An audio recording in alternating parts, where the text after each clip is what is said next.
Let's get back into Australia Day and the Liberal leadership. I caught up with Liberal Senator Jacinta Nampijinpa Price. She's on the road, and I asked her what Australia Day means to her and how she's celebrating. Yeah, sure. And happy Australia Day to you, and happy Australia Day to all the wonderful Australians out there.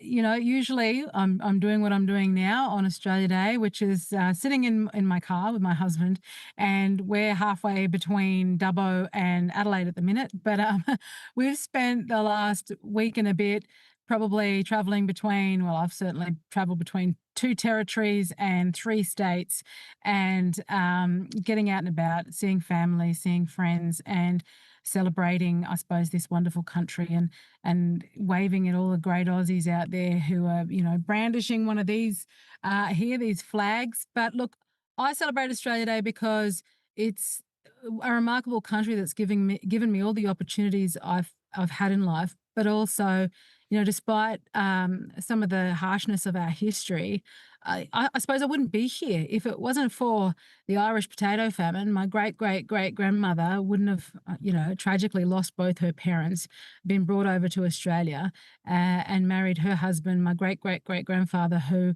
was a farmhand who had been arrested for break and enter at the age of 17 and deported over here to Australia as a convict. And the remarkable sort of coming together of my families, and my Warrapuri family in the desert who saw the world, my grandparents who were still in their early adolescence before they saw white fellas, and how far we've come since certainly their lives. And for many Australians, we have such a colourful history and family tree, and to be one of the greatest countries on the face of the earth, considering what we've all been through, is cause for celebration on today. So it's a day that I'm grateful, for this country, and for having the opportunity to be alive. I suppose. Well said, Jacinta. And let's stay on the positive. We'll get to the tricky stuff in a moment, but let's stay on the positive. You mentioned your husband, Colin Lilly. I want to show our viewers his new single, because it very much resonates when it comes to these themes. Have a look. I came across this red-hot dusty land, so foreign from my mother's hands, and the people, they spoke in different tongues, and I knew this is where I belong. We belong to this land. We belong to this land. Jacinta, that's it in a nutshell, isn't it? Colin sings, "We belong to this land." He's from Scotland. People come from all over. We all belong to this land. Yeah, look, it's the Australian story, and I'm so proud of the song that he's created, and created specifically as a celebration of this country, working with a raft of different artists from around the country, of different backgrounds, different languages, different, a sort of culmination of what it means to be Australian, wrapped up from first Australians to, a Chinese artist, to many other of the migrant community that have been part of the fabric of this nation. And really, it's about instilling a sense of pride in who we are as a country, and to teach our children ultimately what it means to be Australian, be proud to call ourselves Australian. And that's actually, there's also a documentary to come with the creation of that song.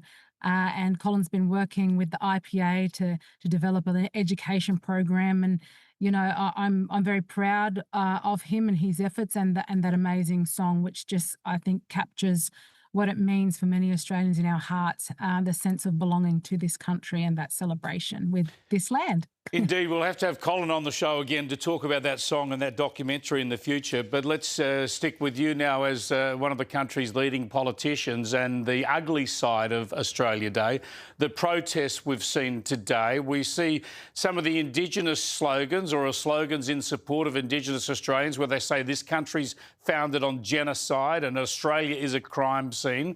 But added to that this year as well, there have been cries for intifada, effectively uprising against Israel and Jewish people. We've seen intifada on Bondi Beach last month.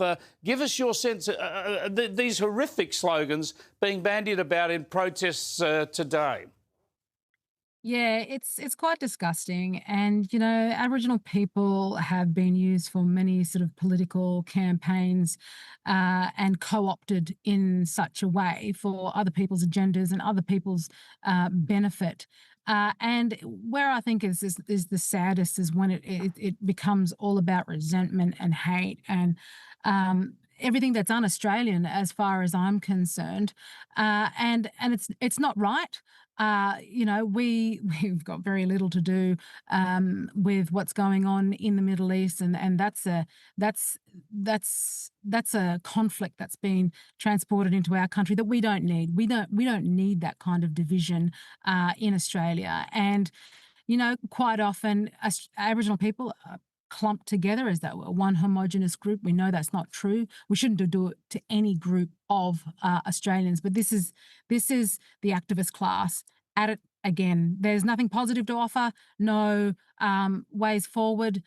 This concept of reconciliation is not something that they're really interested in.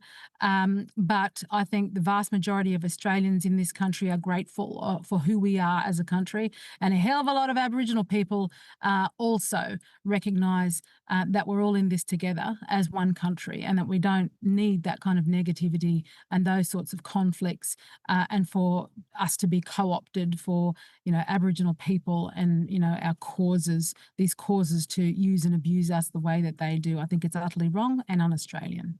I can hear our viewers around the nation watching and nodding their heads to your words, Jacinta. Let's get on to politics. And I need to ask you whether Susan Lee's days as leader are numbered.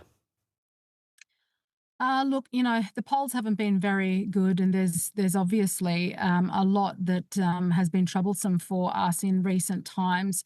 You know, I suppose I never agreed with the fact that we were calling for Parliament to be recalled, you know, immediately after the horrible Bondi tragedy. I think we should have had a hell of a lot more time to consider the bill that was before us. There are a lot of things to consider, a lot of, you know, these conversations need to be had within the party room. Obviously, you know, last September, Susan Ley lost confidence in me, which was very unfortunate. And I had the unfortunate experience of being thrown under the bus by a lot of my colleagues as well. And, you know, things haven't really improved from that situation. But yeah, there's a lot of conversations that need to be had in party room when that comes about. And So if it's time for her to move on, if it's time for her to move on, do you see either Angus Taylor or Andrew Hastie as potential replacements? I suppose, you know, until such time as, you know, we have to make that decision. I think they're both great blokes. You know, I get on well with both of them. I know that both of them, their focus is for an Australia that is united, a focus back on rebuilding who we are after the devastating impact of having a Labor government in for the last term and now this term. And they're prepared to, you know, deal with those tougher issues. I suppose immigration is one of those, mass immigration that we need to address. The pressures that are on our society as a result. Energy is one of those issues that they're both prepared to address. And these are the things that we as the coalition, as a Liberal Party, need to get back to certainly focusing on and bring the coalition back together. I mean, you know, I did sit in the Nationals party room, but I'm a coalitionist. I'm a team player. I really strongly believe that a whole lot of hard work needs to be done mending and repairing and demonstrating to the Australian people that we've got Australia's best interests at heart. And I hope that we can start to get back to that sooner rather than later. It sounds very much like you think Susan Lee is finished and it's just a matter of time before either Angus Taylor or Andrew Hastie takes over as leader. Have either of them spoken to you about the possibility of running as a deputy? Is there a chance you could be part of a leadership ticket?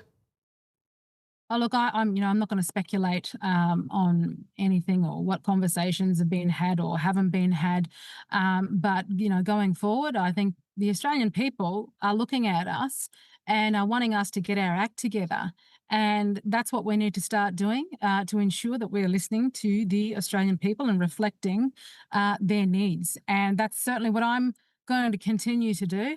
in whatever capacity that comes as going forward. But working hard for this country is at the core of why I chose to put my hand up in the first place, and that's exactly what I'll be doing. So can you just be very clear with me now? Are you saying that it is time for a new leader, that Susan Lee must go? Look, what I'm saying is things need to change and things need to improve going forward. There is no doubt about that, and that is what the Australian people expect from us. Jacinta, thanks so much for joining us today. Thank you. Not a lot of overt support for Susan Lee there. We shall see what happens, but it looks like a leadership change in the wind for the coalition in coming weeks.